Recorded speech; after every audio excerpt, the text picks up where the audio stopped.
Okay, so we're diving into Jack the Ripper this time. Yeah, Classic true crime, can't go wrong. I right. mean, you handed us a stack of articles about this case, and it's fascinating. Why are we still talking about this over a century later? Well, I think it's a puzzle that people can't resist trying to solve, you know? Right. We have excerpts from Wikipedia, and then we have a biography.com article about Jack the Ripper. Both give lots of detail about the crimes, the investigation, but I think it goes beyond that. Jack the Ripper is sort of a cultural phenomenon at this point. Yeah. I mean, brutal murders, foggy London streets, Right. unsolved mystery. Like, come on, it's got it all. So let's cut through some of that fog and try to give our listeners the real deal on Jack the Ripper. Okay, sounds good. What do we know? What do we actually know? Well, we need to set the stage first. Okay. London's East End in the late 1800s, like a completely different world. Oh yeah.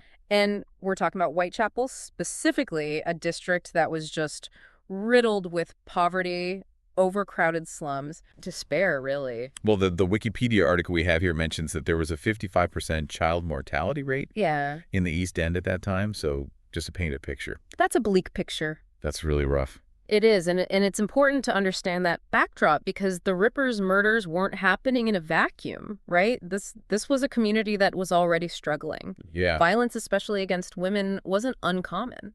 So how did his crimes stand out? I mean, what made them different from just the everyday horrors that were going on? Well, that's where we get to the canonical five, and these are the five victims that are most likely linked to Jack the Ripper: Mary Ann Nichols, Annie Chapman, Elizabeth Stride, Catherine Eddowes, and Mary Jane Kelly. Okay. What set these murders apart was the modus operandi, or the method of killing. Oh, so there was like a pattern. Exactly. We see consistent elements in these murders: deep throat slashing, abdominal mutilation, and in some cases, removal of organs.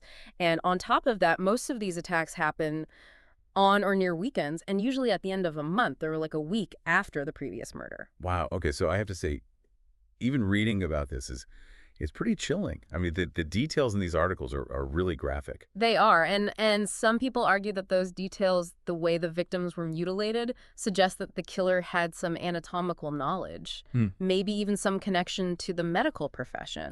Okay, so it wasn't just random violence. It seemed like there was something else going on. There was something more planned, Right. more thought out. Okay, so those are the canonical five. But there are other murders mentioned that happened in Whitechapel during that time. Right. Could those have been Jack the Ripper as well? Well, that's where it gets a little murky. You have cases like Martha Tabram, Rose Milet, Alice Mackenzie. These murders were brutal, yes, but they don't always fit that same modus operandi. So, for example, Tabram, she was stabbed multiple times, Okay. but her throat and abdomen weren't slashed in the way that the canonical five were. So were there copycat killers then, or Possibly. multiple murderers operating at the same time? It's possible, yeah. I mean, can you imagine the fear in the community? I mean, not knowing if you're dealing with one killer or several? It must have been terrifying. And, with all this going on, the police were trying to figure out how to respond to this escalating terror. Yeah. Both articles talk about a massive investigation. I mean, Right. thousands of people interviewed, hundreds, investigative rewards offered.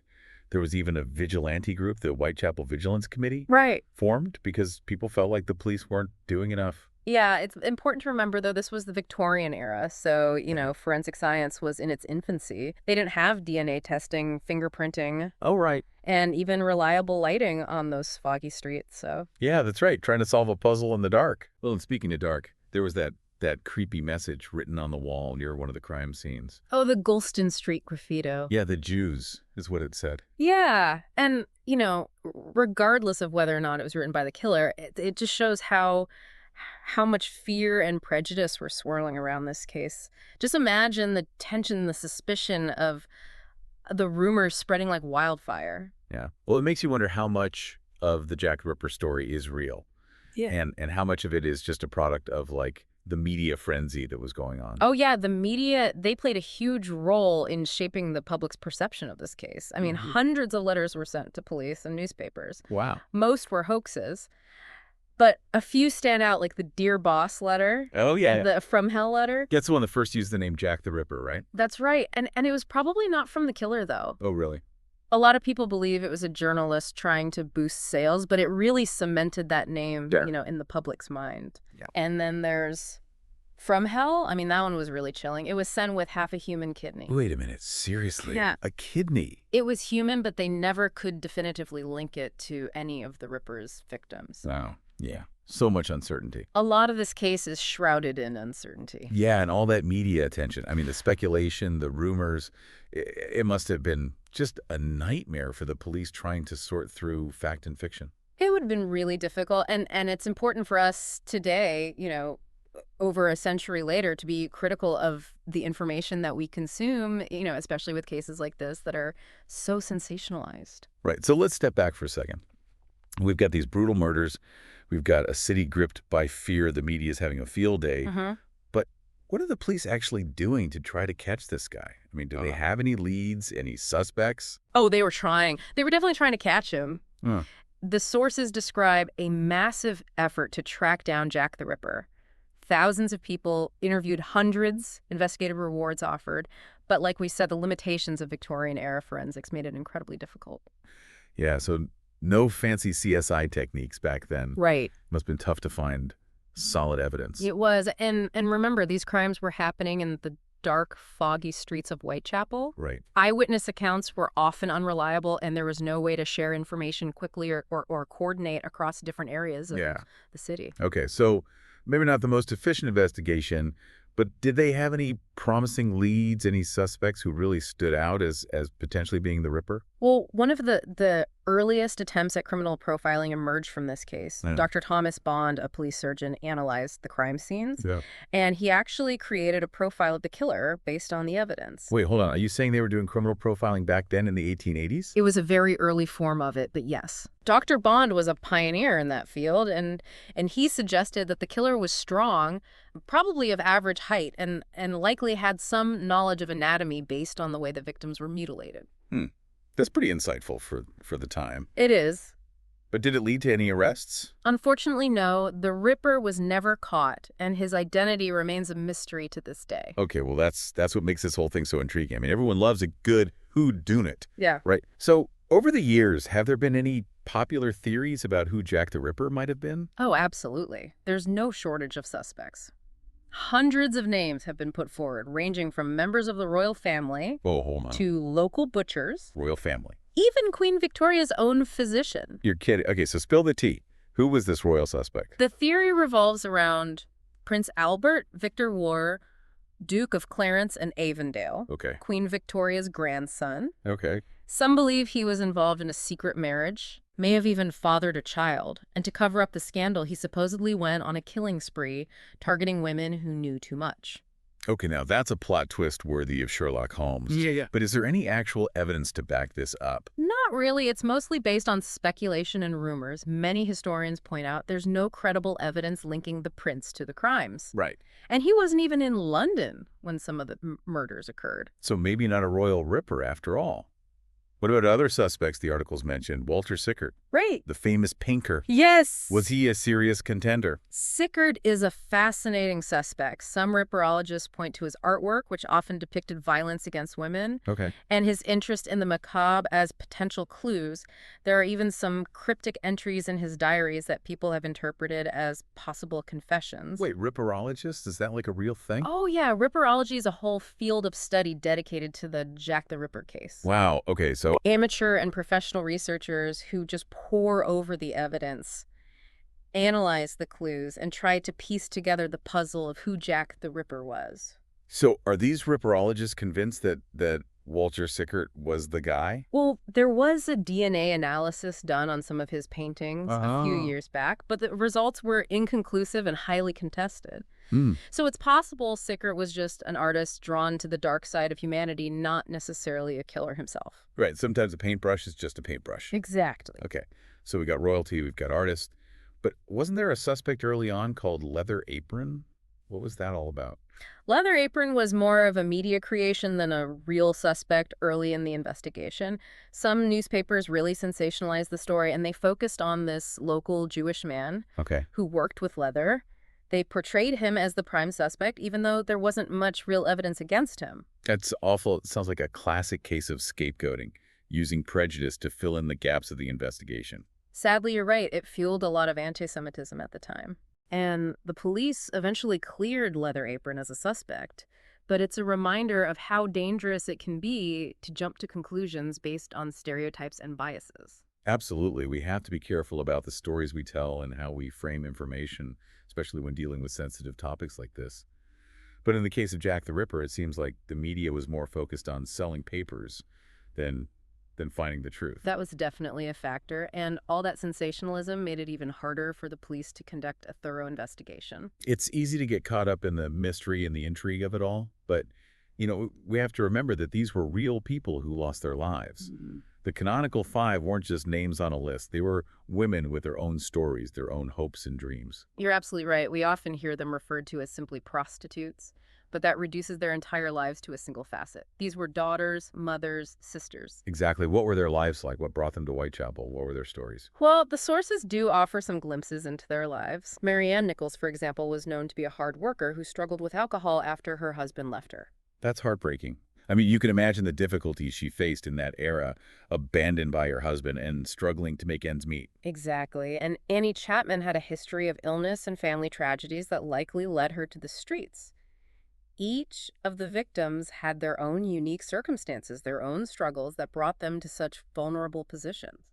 It makes you wonder how much the social attitudes of the time, Mm. the poverty, the lack of support for women contributed to their vulnerability. Mm. I mean, were they simply victims of a killer, or were they also victims of a system that failed them?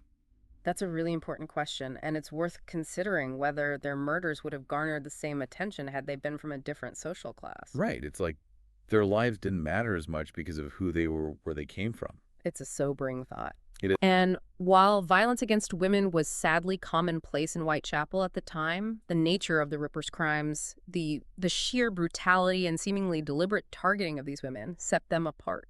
Yeah, it's almost like the killer was making a statement. Yeah. I mean, the way the victims were mutilated, was he trying to send a message? Many Ripperologists believe there was a symbolic element to the crimes. Was he driven by misogyny? Was he trying to punish these women for their perceived immorality? We can't know for sure, but the symbolism, intentional or not, is undeniable. So much of this case seems to revolve around symbolism and speculation. We've explored the facts, the investigation, the media frenzy, but the biggest mystery remains: who was Jack the Ripper? Of course, and without a definitive answer, people will continue to search for one. So let's dive into some of the most intriguing suspects. We've already touched on a few, but I have a feeling there are more. Where do we even begin? Okay, so hit me with your best shot.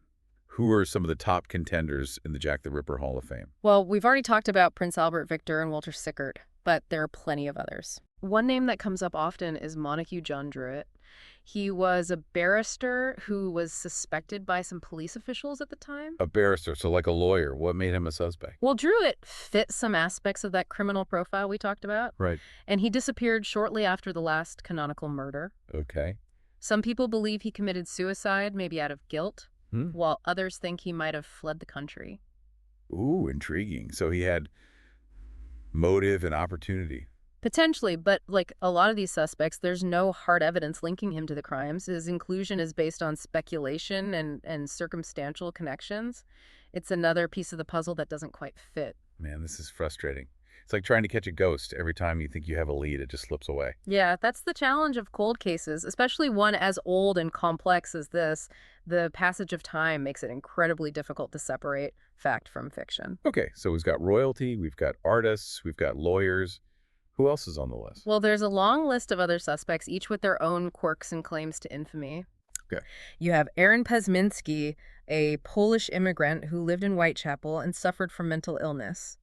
Some eyewitnesses claim to have seen him near the crime scenes, but nothing concrete ever emerged. So it seems like a lot of these suspects were just people who lived or worked in Whitechapel, which, given the nature of the crimes, makes sense. But were there any truly bizarre theories? Anyone completely out there? Oh, there are always those. Okay. Some people believe Jack the Ripper was a woman, perhaps a midwife with anatomical knowledge. A woman. Others think he might have been a member of a secret society, Oh. carrying out ritualistic killing. Okay, now we're getting into some serious conspiracy theory territory. We are, but you have to admit it adds to the mystique, doesn't it? The idea that Jack the Ripper might have been part of something bigger, something darker. It's fuel for the imagination. It definitely makes for a good story, but at the end of the day, we're still left with the same question.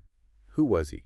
And that's the enduring legacy of Jack the Ripper. He's become a symbol of unsolved mystery, of the darkness that can lurk beneath the surface of any society. It's easy to get lost in all the theories and speculation, but we have to remember that this wasn't just a game. Real people lost their lives. Exactly. And their stories deserve to be remembered not just as victims of a brutal killer, but as individuals who lived and breathed and had their own hopes and dreams. So after all this, after diving deep into the fog and mystery of Whitechapel, where does that leave us? With more questions than answers, I'm afraid. But perhaps that's the point. The mystery itself is part of what makes this case so enduring. I think you're right. Maybe the most important thing is that we continue to learn from this case.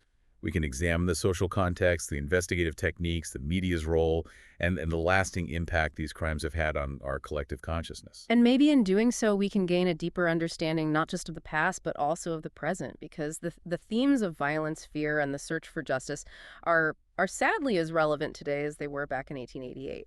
That's a really good point. Well, this has been quite a journey full of twists and turns and dead ends. Thanks for taking us through it all. It's been my pleasure, and remember, the search for truth never truly ends. That's right. Keep exploring, keep questioning, and never forget the victims whose lives were cut short. And to you, dear listener, we leave you with this. What is it about this case that continues to fascinate you? Is it the unsolved mystery, the brutality of the crimes, or the glimpse into a dark chapter of history? We encourage you to keep digging, to delve deeper into the sources and draw your own conclusions. Until next time, stay curious, stay informed, and keep exploring the world around you.